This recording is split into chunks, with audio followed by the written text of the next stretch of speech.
All right, so we're diving deep into this market mayhem everyone's been talking about, Yeah, the last few days have been pretty wild. especially that huge drop in the S&P 500. 10.5% over just 2 days. Biggest two-day tumble since back in March 2020. Definitely rings a bell, right? When, well, we all know what happened then. And from what we've gathered, it looks like the main culprit this time is President Trump's tariffs finally kicking in. Seems like it, yeah. All those sources are pointing in that direction. So let's break this down, shall we? What exactly is causing this this panic in the markets, and what does it mean for for us regular folks? Well, based on everything you've been looking at, Yeah. it's pretty clear the markets are spooked by this sudden shift in trade policy. Right. It's one thing to talk about tariffs, but when they actually hit, It's a whole different ballgame. yeah, that universal tariff that went live on Saturday, that was just the start. Hmm. But Wednesday is when things could get really interesting. Interesting bad or interesting good? Well, that's the big question, isn't it? We've got these much higher reciprocal tariffs set to roll out on almost 90 countries. Oh, wow. 90. All the ones with major trade surpluses with the U.S. Surpluses, yeah, meaning they sell way more to us than we sell to them. Right, exactly. And that seems to be the real trigger for this market freakout. So hold on a sec. I'm trying to keep up here. We've got this blanket universal tariff, and then on top of that, we're hitting specific countries with even higher tariffs. Yep, layers of tariffs, if you will. And reciprocal, does that mean like we're matching their tariffs on us? Not exactly. It's more about targeting those countries that import a ton from us, but don't really open their markets to our exports. Okay, making their stuff more expensive for us, so maybe we buy American instead. That's the idea. At least Yeah. in theory, it's about trying to level the playing field, encourage some reciprocity in trade. Interesting. But like you said, this isn't happening in a vacuum. We already have tariffs in place on stuff like car, steel, aluminum, not to mention those on certain goods from Canada and Mexico. Oh, yeah. And your sources also mention possible future tariffs on like everything, auto parts, lumber meds, copper microchips. I mean, it's starting to feel like a complete overhaul of global trade, isn't it? Definitely is. And that speed and the sheer scale of these actions, that's what's really making the markets nervous. Makes sense. Like you mentioned, Friday was the S&P 500's worst day since the whole COVID crash back in 2020. That tells you just how worried everyone is. Yeah, that's a pretty big red flag. Huge red flag. So let's dig into the why.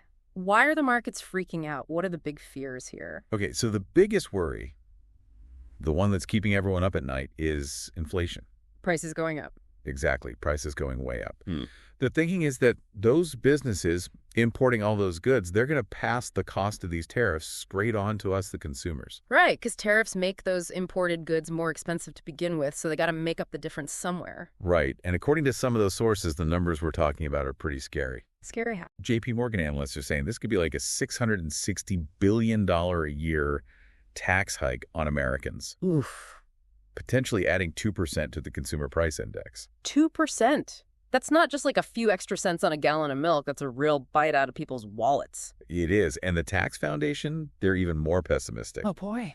They're predicting the average American household will have to cough up an extra $2,100 a year because of these tariffs. Yikes. That's a big hit. It is. And they also point out that this would push the average U.S. import tax rate to its highest point since 1933. 1933, the Great Depression. That's not exactly a comforting thought. Not at all. And Fitch Ratings, they think the actual tariff rate could end up even higher than So that. not just a little bump in prices. We're talking about a potential tidal wave of price hikes hitting everything. Yeah, pretty much. And it's not just inflation either. What else? Well, those sources also mention something even scarier, the R word. What? Yeah, economists at both JP Morgan and Goldman Sachs, they've both increased their odds of a U.S. recession happening soon. And they're specifically blaming these trade policies. So how does that work? How do tariffs lead to a recession? Okay, so higher prices lead to people spending less. Right. Makes sense. Less bang for your buck. Exactly. And that slowdown in spending, that's what chokes economic growth. Right. Plus, businesses get nervous. They hold back on investments and hiring because they're facing higher costs and they don't know what demand is going to look like. Makes sense. Less certainty, less spending, less growth. Right. And then there's the whole retaliation thing we got to worry about. Yeah. Other countries hitting back with their own tariffs. Exactly like China did. They slapped a 34% tariff on all our goods. That's Right. it for TAD, and that's just the beginning. Beginning of what? A trade war. Oh, boy. If other countries start piling on with their own tariffs on U.S. exports, That could really hurt American businesses, especially those that rely on selling stuff overseas. Right. Less trade, less growth for everyone involved. Exactly. It's a lose-lose situation. And on top of all that, there's this massive cloud of uncertainty hanging over everything. Right. Nobody knows how long these tariffs are going to stick around, how far they'll go, or if there's any chance of negotiating some kind of truce. And markets hate uncertainty? They hate it. They want predictability. They want to know what the rules are going to be tomorrow, next week, next year.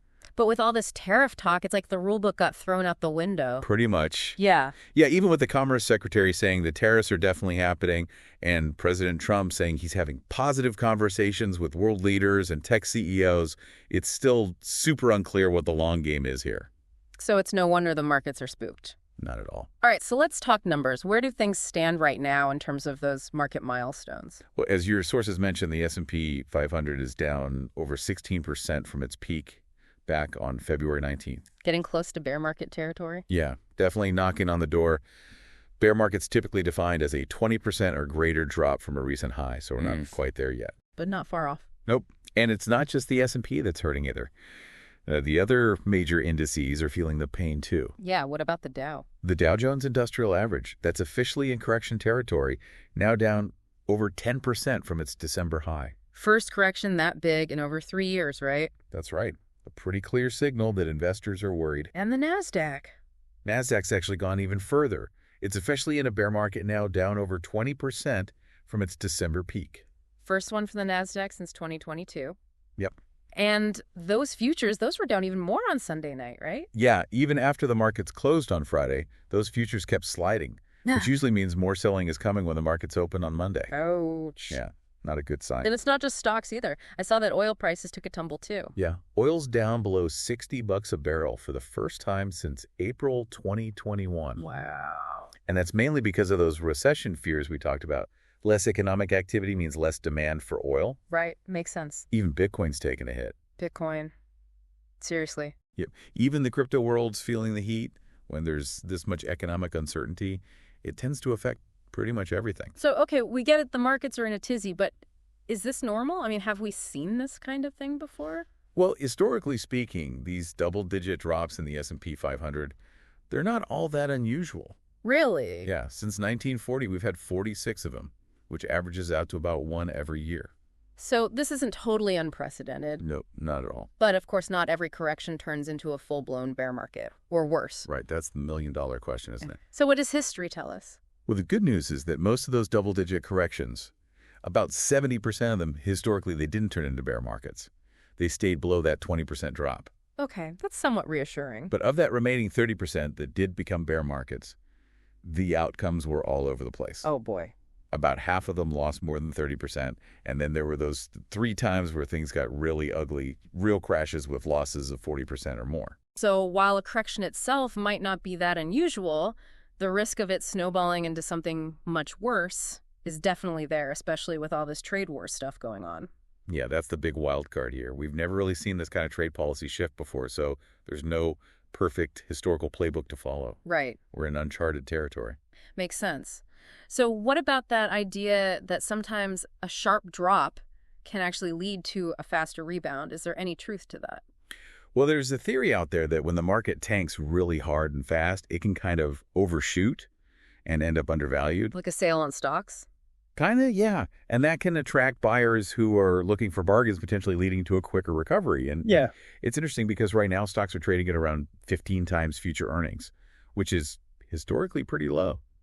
So maybe this is a buying opportunity. Could be for some investors. Yeah. But the big question mark is how long these tariffs are going to stick around and if there's any chance of some kind of trade deal being worked out. Right. That seems like the key to everything. It really does. The long-term outlook for the market depends heavily on what happens with these tariffs. If they ease up, the markets will probably breathe a sigh of relief. Yeah. But if they drag on or even escalate, well, that's a whole different story. So much uncertainty. Yeah, lots of it. All right, so let's wrap this up with some advice for our listeners who are probably feeling a bit queasy after all this tariff talk.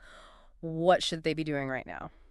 Well, the first and most important piece of advice is don't panic. Right. Seriously, don't do anything rash, especially don't sell everything in a panic. Why not? Because historically speaking, markets always recover, eventually. They do. Always. They've weathered every storm so far. Okay.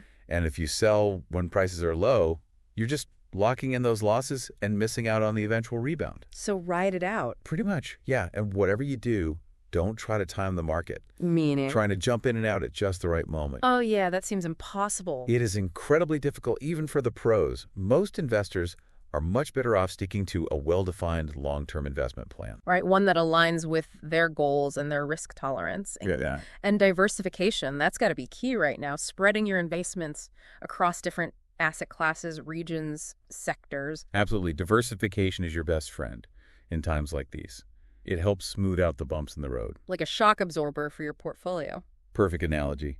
And with all this trade uncertainty going on, some advisors might suggest tilting your portfolio a bit more towards sectors that tend to do well even when the economy slows down.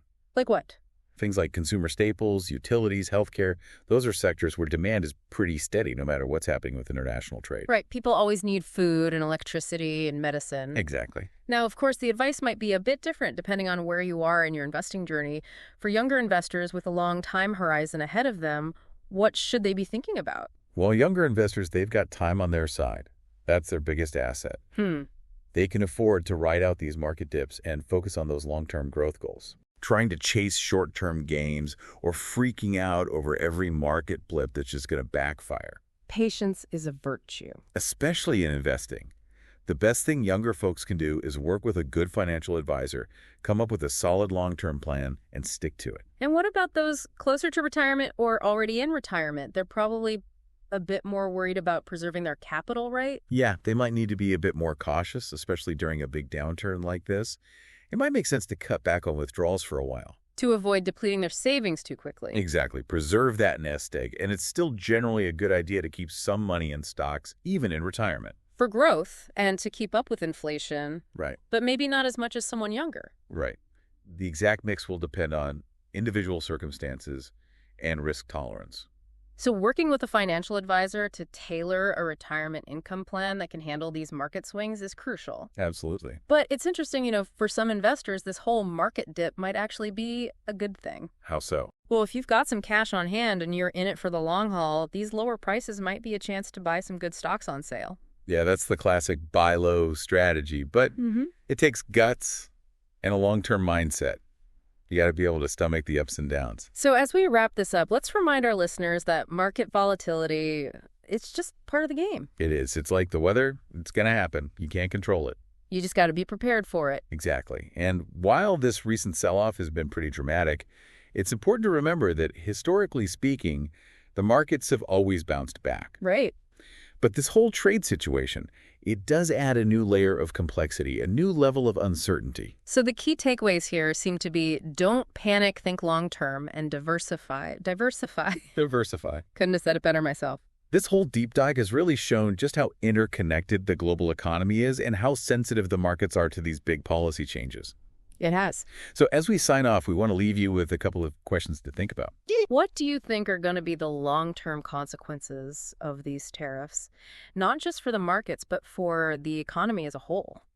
Good question. And looking at the current situation, which sectors do you think are going to be the most resilient, the ones that can weather this storm? Definitely worth pondering. Lots to think about and lots more to come as this whole trade saga unfolds. Thanks for joining us for this deep dive into the markets. Thanks for having me. See you next time.